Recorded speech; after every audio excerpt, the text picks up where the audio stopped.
2005 से जब 2005 में ज़लज़ला आया पाकिस्तान में, उसके बाद से मुस्लिम एड पाकिस्तान में काम कर रही है। जहाँ पे ज़लज़ला आया था उन इलाकों से शुरू किया हमने, फिर उसके बाद हम पाकिस्तान के मुख्तलिफ़ इलाकों में चले गए और अल्हम्दुलिल्लाह इस टाइम के साथ हम तकरीबन पाकिस्तान के सब सूबों में काम कर रहे हैं इस वक़्त। हमारी जो लास्ट हमारी इंटरवेंशन थी, जो लास्ट हमारी एंट्री थी, वो आप कहें कि सिंध में थी।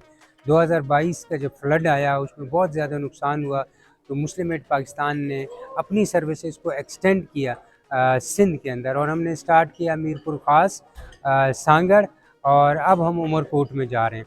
सबसे पहले हमने रिलीफ़ से शुरू किया अपना काम, रिलीफ़ आइटम्स दिए लोगों को, क्योंकि उस वक्त इमीडिएट नीड ये थी कि लोगों को रिलीफ़ आइटम दिए जाए। उनकी सारी लाइवलीहुड उनका तबाह हो गया था, उनके घर तबाह हो गए थे। तो सबसे पहले शुरुआत हमने वहाँ से की। उसके बाद हमने क्लीन ड्रिंकिंग वाटर फैसिलिटीज़ जो हैं वो बनाना शुरू की हैं।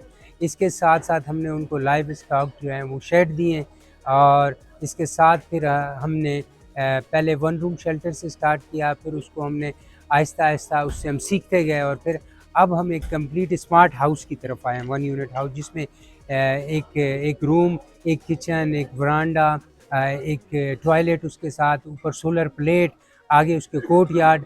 तो ये कंप्लीट पैकेज एक एक पुअर फैमिली के लिए ये सर छुपाने की एक जगह, और हमने कोशिश की है कि उसको वो जो घर हम दे रहे हैं वो फ्लड रेजिलियंस हो, है ना? और जब भी अगर कोई नेक्स्ट खुदा ना खास्ता कोई कुदरती आफ़ात आती है, तो एटलीस्ट उनकी सर छुपाने की जगह जो है वो उससे डैमेज नहीं हो। हमारा मोस्टली 2 किस्म की फंडिंग्स हैं। एक तो हमारे इंस्टीट्यूशनल डोनर्स हैं, जो बड़े-बड़े डोनर्स दुनिया में लोग उनको जानते हैं, उनकी तरफ से जो है जब ग्रांट्स अनाउंस होती है, प्रपोज़ल की अनाउंसमेंट होती है, तो प्रपोज़ल सबमिट करते हैं और अल्हम्दुलिल्लाह हमने पिछले कई सालों में हमने बहुत से प्रपोज़ल विन किए हैं ना, और उसकी एक वजह है कि हमारी क्वालिटी इंटरवेंशन और हमारा एक्सेस। हम मुस्लिम एड पाकिस्तान हमेशा से हमारी कोशिश रही कि जहाँ और लोग काम नहीं कर रहे हैं, हम वहाँ जाएँ दूर दराज़ इलाकों में। इसके अलावा दूसरी सोर्स जो है हमारी, वो है वो इंडिविजुअल, वो दर्द दिल रखने वाले हज़रात जो पाकिस्तानी और जो पाकिस्तानियों के अलावा जो दूसरी कम्युनिटी जो यूएस में, यूके में, यूरोप में रहती है, वो लोग फंडिंग करते हैं। जब भी उन्हें पता चलता है कि कोई कुदरती आफ़त, किसी कुदरती आफ़त ने हिट किया है पाकिस्तान को, तो वो फ़ौरन मदद के लिए तैयार हो जाते हैं। हमारा ये काम है मुस्लिम एड पाकिस्तान की टीम का, जो मेरा मैसेज अपनी टीम को होता है हमेशा, कि हम एक ब्रिज का काम करते हैं। एक अमानत हमारे पास आती है, उसको हम उस बेनिफिशरी तक पहुँचाते हैं जो हकदार होता है ना। और अल्हम्दुलिल्लाह मैं बहुत अच्छी टीम मेरी है और डेडिकेटेड टीम है, ऑनेस्ट एंड लॉयल्टी से काम करती है और अल्हम्दुलिल्लाह पिछले तकरीबन 2 से 3 साल के अंदर हम लोग कोई 2.5 मिलियन बेनिफिशरीज़ को हमने रीच किया है ना, डायरेक्ट और इनडायरेक्ट बोथ। और हमारी कोशिश है कि आने वाले वक्त में हम अपने प्रोग्राम को एक्सटेंड करें और एक्सटेंशन के साथ एक और चीज़ पे भी हमारा फोकस है और वो है क्वालिटी, है ना, कि क्वालिटी कंप्रोमाइज़ ना हो किसी सूरत में, है ना। तो ये दोनों चीज़ों को साथ लेके हम बहुत शुक्रगुज़ार हैं, क्योंकि हमारा अल्टीमेट गोल जो है as a non profit organisation systems को स्ट्रेंथन करना, सिस्टम को मजबूत बनाना जो एग्जिस्ट। अल्टीमेटली ये रिस्पॉन्सिबिलिटी स्टेट्स की होती है और वही रहते हैं। INGOs आज हैं कल चली जाएंगी, तो हम सपोर्ट करते हैं और हम उनके साथ मिल के काम करते हैं, उनके मशवरे से काम करते हैं, उनके साथ मिल के असेसमेंट्स करते हैं और फिर कोलैबोरेटिवली फिर हम डिसाइड करते हैं कि हमने कहाँ जाना है, कहाँ ज़्यादा नीड है, कहाँ ज़्यादा ज़रूरत है। और हम बहुत शुक्रगुज़ार हैं सिंध गवर्नमेंट के, प्रोविंशियल लेवल पे, डिस्ट्रिक्ट लेवल पे, इवन तहसील लेवल पे, UC लेवल्स पे, है ना, जो इनकी सपोर्ट हमें मिलती है। मुख्तलिफ़ इदारे न हम कहेंगे उसमें जो है वो डिस्ट्रिक्ट अथॉरिटीज़ हो गई, PDMA हो गया उसके अंदर रिस्पॉन्स टीम हो गई, तो सबके साथ मिलके हम लोग काम करते हैं और हमें बहुत ज़्यादा हम उनका शुक्रिया अदा करते हैं कि उनकी सपोर्ट हमें हर जगह पे मौजूद है। बस लास्ट मैसेज जो है वो मेरा यही है कि उम्मीद का दामन नहीं छोड़ें, ठीक है? क्योंकि अल्लाह ताला खुद फरमाता है कि लैसा लिल इंसाना इल्ला मा सा, जितनी जिसने कोशिश की मैंने उसको उतना दिया है। तो हम कोशिश करते जाएँ, रिज़ल्ट वो अल्लाह ताला के हाथ में है और इंशाल्लाह बहुत अच्छा है। Assalamu alaikum. So Muslim Aid, we're working on a new strategy now that will last for the next several years. The strategy is really about enabling local partners as well, uplifting. In my speech, I did mention what we're trying to do with local communities. That is the forefront of making that change, because we're not going to be here forever. Now, until we empower local communities to stand on their own 2 feet, to drive that change, to have the understanding of what they need to do, then we're going to carry on in this vicious circle, continually hand to mouth, hand to mouth, hand to mouth. Projects have to be sustainable. They have to be long term. They have to be initiative. We have to use innovation. Very, very important. And in Pakistan, it's taking all of this. Now, we're still suffering from the floods. One of the celebrations was the climate change.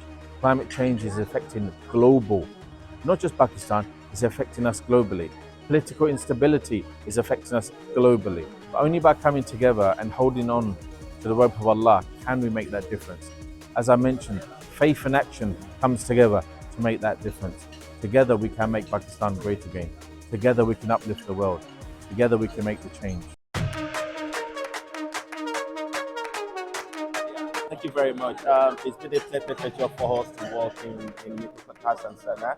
And one of the things that we've done is to rebuild the lives for those that have been affected by the devastating flood by rebuilding homes. So we had smart homes that have been designed to be able to withstand full of flooding and to be able to provide people with dignity, also to restore their livelihoods and to provide basic skills to the community to be able to withstand any physical shocks from flooding. So far, so good. We've made around 250 homes, and we are also committed to building another 200 homes in the future for 2025. And that is not only what we're going to do.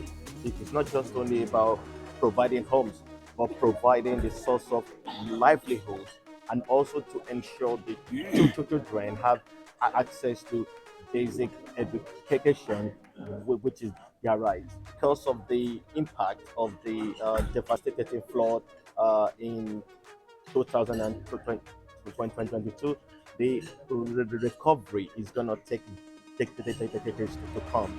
So we are committed to continue to ensure that every household that has been impacted by the flooding is supported with a holistic approach. One is about housing so that they have a space. Another one is about livelihood, to ensure that they are able to make the required income to support their family and their living. And the third one is the most important, is to ensure that every children within that community and the household have access to education, so that their education is not impacted in the next 10 years. And our team are dedicated to continue to reevaluate the needs of the people to ensure that the aftershocks of the devastating flooding is forgotten, and also they are able to build a community cohesion to be able to support other like-minded families within the community. My message is a message of hope, that the impact of the disruption that we are faced today, there is hope. There is always light at the end of the tunnel, and what we need to do is to come together as a community to rebuild the lives that have been lost. Thank you so much. Thank you.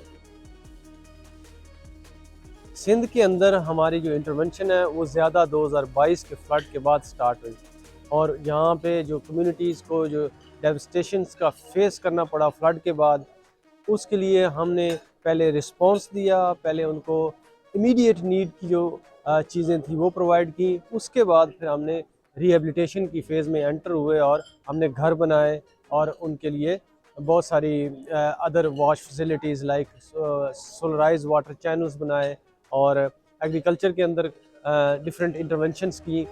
जहाँ तक आपका सवाल है मुश्किलात का, कुछ मुश्किलात हमें आई फॉर एग्ज़ाम्पल एरिया नया था, लोग ऑलरेडी रोड्स के ऊपर थे, एक्सेस नहीं थी।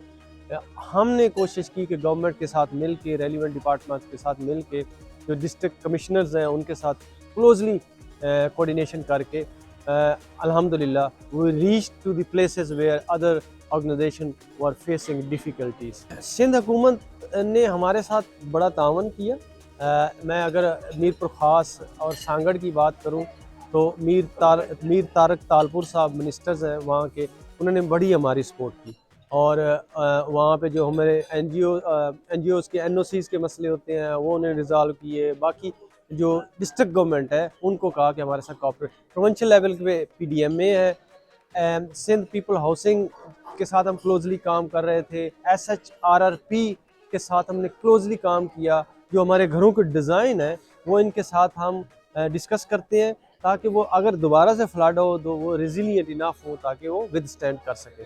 तो गवर्नमेंट के साथ हमारा बड़ा कोऑर्डिनेशन रहा। ये एक लेंथी प्रोसेस था जो हमारा प्रोविंशियल गवर्नमेंट के साथ चला कि ओनरशिप, यहाँ बहुत सारे मसाइल हैं, लोगों की ओनरशिप नहीं है। बहुत सारे जो है लोग बड़े अरसे से ज़िम्मेदार की ज़मीन पे बैठे हुए हैं। अब उसके लिए दो सलूशन हमने ढूंढे। एक तो ये है कि हम कम्युनिटी को मोबिलाइज करते हैं कि वो अपनी ज़मीन ले लें, हम घर बनाएंगे, क्या कि सारी उम्र उनको कोई उठा ना सके। दूसरी जो हमने स्ट्रेटजी दी है कि जो नहीं ले सकते, ज़रूरत तो उनको भी है, तो उनके लिए हम क्या करते हैं कि हम ऑनर के साथ नेगोशिएट उसको करवाते हैं, उसके लिए स्टाम्प वगैरह लिखवाते हैं कि आप इनको उठाएंगे नहीं क्योंकि ये इस पर कास्ट आती है, हमने इनको घर बना के देना है। तो यहाँ के जो लैंडलॉर्ड हैं वो इस प्रैक्टिस को, ये प्रैक्टिस गवर्नमेंट के थ्रू से एक सजेशन आई, जो 21 लाख घर बन रहे हैं सिंध में, उनमें भी ये प्रैक्टिस चल रही है। हमने इसमें मुख्तलिफ फेजेज़ में बिलियंस ऑफ रुपीज़ स्पेंड किए हैं। उसके अंदर फॉर एग्ज़ाम्पल पहले फ़ेज़ में हमने 100 घर बनाए, फिर हमने कहा कि नहीं, इन घरों को थोड़ा एक्सपेंड करना चाहिए, इसके अंदर मज़ीद फैसिलिटी देनी चाहिए। जैसे कि अब हम घर बनाते हैं, 1 रूम है, उसके साथ लेटरिन है, उसके साथ फिर सोलर पैनल है, उसके साथ वरांडा है, उसके साथ किचन है, 4 दीवारी के लिए वो लोकल उनको कहते हैं कंट्रीब्यूशन करें। तो दूसरे फेज़ में 157 घर हमने अभी कंप्लीट किए, जो जिसकी आज क्लोजिंग सेरेमनी है। अगले फेज़ में हमने 200 घरों का ऑलरेडी टेंडर कर दिया है, इनिशिएट कर रहे हैं प्रोसेस। तो ये सिर्फ यहाँ पे, इसके अलावा वाटर स्कीम्स हैं, 20 वाटर स्कीम अभी चल रही हैं। एक वाटर स्कीम एक पूरे गाँव को पानी दे सकती है, क्लीन ड्रिंकिंग वाटर। तो 20 गाँव में हम चला रहे हैं, अभी कंस्ट्रक्ट हो रही हैं, कुछ बन गई हैं। इसके अलावा 14 फिर हमारा इरादा है, हम उमरकोट में अब एंटर हुए कि पानी का इशू बहुत ज़्यादा है यहाँ पे, सॉल्टी वाटर है, उसको रिजॉल्व करने के लिए हम जो है वो गवर्नमेंट के साथ मिल के ये फिल्ट्रेशन प्लांट्स और ये सारा काम कर रहे हैं। हमारे पास जो सलूशन था वो जब हमने असेसमेंट की तो डिमांड ये थी कि बड़ी फैमिली बाज़ुकात होती हैं, 3-3 कमरे बना दें या 2 कमरे बना दें, लेकिन फिर ये कम्युनिटी ने हमें कहा कि आप ज़्यादा लोगों को दें लेकिन एक कमरा, एक वरांडा और लैट्रिन उनको दें, साथ में सोलर पैनल दे दें। तो हमने उनकी डिमांड पे, जहाँ हम 100 बना सकते थे, उन्होंने कहा कि एक कमरा कर दें, 157 बन सकते थे उस पर। तो वो कम्युनिटी ने कहा कि इसका बजट थोड़ा कम लगा लें, एक कमरा हमारे लिए काफ़ी है फ़िलहाल, तो हमने इसको बढ़ा दिया। तो ये एक जो रूम बनता है या जो पैकेज है जिसको हम स्मार्ट हाउस कहते हैं, ये तकरीबन 1.23 मिलियन के करीब ये हमारा पैकेज एक कंप्लीट हो जाता है। इसके बाद हम उन्हीं के साथ और इंटरवेंशन भी करते हैं, जैसे कि जो ओकेजनल है, जैसे कि हम सीजनल प्रोजेक्ट भी करते हैं जिसके अंदर फूड पैक्स देते हैं, जिसके अंदर न्यूट्राइजेशन किट देते हैं। उसके अलावा कोई अगर एमरजेंसी आती है तो उसके लिए हम रिस्पॉन्स भी करते हैं। हम बल्क में ऑर्डर टेंडर देते हैं जिसके अंदर फॉर एग्जांपल अभी हमने जो टेंडर 200 घरों का दिया तो हमने लॉट्स बना दी, 50 की एक लॉट बना दी। अब एक हमारे साथ कॉन्ट्रैक्टर एंगेज होगा जो 50 घर बनाएगा। तो हमारा प्रोसेस ट्रांसपेरेंट है, हम उसको ट्रांसपेरेंटली लेके चलते हैं। वो that takes time to complete. जब कंस्ट्रक्शन स्टार्ट हो जाती है 1 माह के अंदर हम घर कंप्लीट कर लेते हैं। उसका पेंटिंग का काम रह जाता है क्योंकि वो उसमें नमी होती है, गीला होता है, तो उसको फिर थोड़ा सा सूखने के लिए हम डिले करते हैं, फिर एंड पेंटिंग करते हैं। तो 2 माह इसमें हमारे तकरीबन लगते हैं कि एक घर बनाने में, क्योंकि हमारा अब एक्सपीरियंस भी हो गया तो जल्दी बना रहे हैं। ये वजह है कि हम इसको फ्लड रेजिलिएंट हाउसेस कहते हैं। उसका जो डिज़ाइन है वो जो ग्राउंड लेवल है उससे तकरीबन 3 फुट ऊपर है और 2 फुट नीचे है। उसको प्लंथ भी हम देते हैं उसको सरिये के साथ और उसकी मजबूती का इंश्योर करते हैं। यही वजह है कि गवर्नमेंट हमारे डिज़ाइन जो SHRRP है, जो हमारे पार्टनर है SPHF, वो हमारे डिज़ाइन को इंडोर्स करते हैं कि ये फ्लड रेजिलिएंट डिज़ाइन है और जो ग्राउंड लेवल है उससे काफ़ी हाइटेड प्लेस पे है। अगर पानी आता है, हमारा ये मानना है कि अगर खुदा न खास्ता दोबारा से इस तरह की कोई फ्लडिंग होती है तो ये हाउसेस एटलीस्ट सेफ होंगे गिरने के हिसाब से भी, और वैसे भी हाइटेड प्लेस पे हैं कि फैमिली सेफ रहेंगी। अभी हम मीरपुर ख़ास में असेसमेंट कर रहे हैं, एक बड़ा तकरीबन 100 बेड का हॉस्पिटल बनाने का प्लान कर रहे हैं कि इन एरियाज़ को जो नेबरिंग डिस्ट्रिक्ट्स हैं उनके लिए काफ़ी ज़रूरत है। तो क्योंकि ये एक बड़ा प्रोजेक्ट है, स्टेट ऑफ द आर्ट, इसके अंदर डिज़ाइन चाहिए, इक्विपमेंट चाहिए, तो इसकी प्लानिंग में कुछ टाइम लगेगा। लेकिन आपने ठीक कहा कि अब हेल्थ की फैसिलिटीज़ भी लोगों को चाहिए, उसके लिए हॉस्पिटल्स भी चाहिए, एजुकेशन की फैसिलिटीज़ भी चाहिए। तो उसके लिए हम उस फेज़ से हम समझते हैं कि निकल आए हैं। वो भी चलता रहेगा, जैसे मैंने कहा कि 200 घर हम 2025 में बनाएंगे, लेकिन साथ में ये हेल्थ की फैसिलिटीज़ का भी हम काम स्टार्ट कर रहे हैं। बहुत शुक्रिया। इंशाल्लाह आपको और आपकी टीम को हम प्लान कर रहे हैं कि हम लेके जाएं ऑन ग्राउंड और विज़िट कराएं, आप अपनी आंखों से देखें जो हम बातें कर रहे हैं वो कैसी है, और आपका मशवरा भी हमें चाहिए, फीडबैक भी चाहिए, ताकि इसको और बेहतर बनाया जाए। इंशाल्लाह हम आपके साथ मज़ीद कोऑर्डिनेशन करेंगे।